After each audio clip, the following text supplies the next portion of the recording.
ये लावा ब्लेज 2 है। चार्जिंग नहीं हो रहा था, सॉकेट भी बदल दिया, सब कुछ कर दिया था हमने इसमें।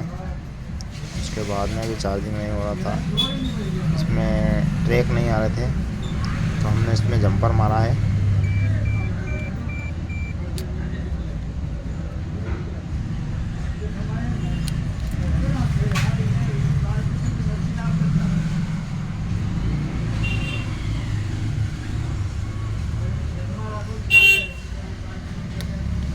अब आपको चार्जिंग करके बताते हैं हम।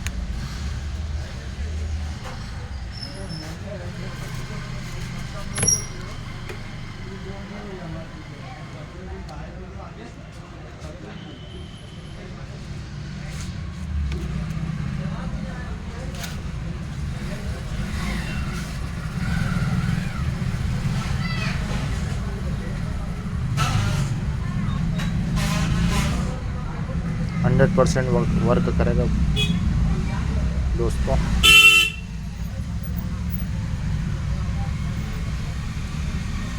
लावा ब्लेज 2।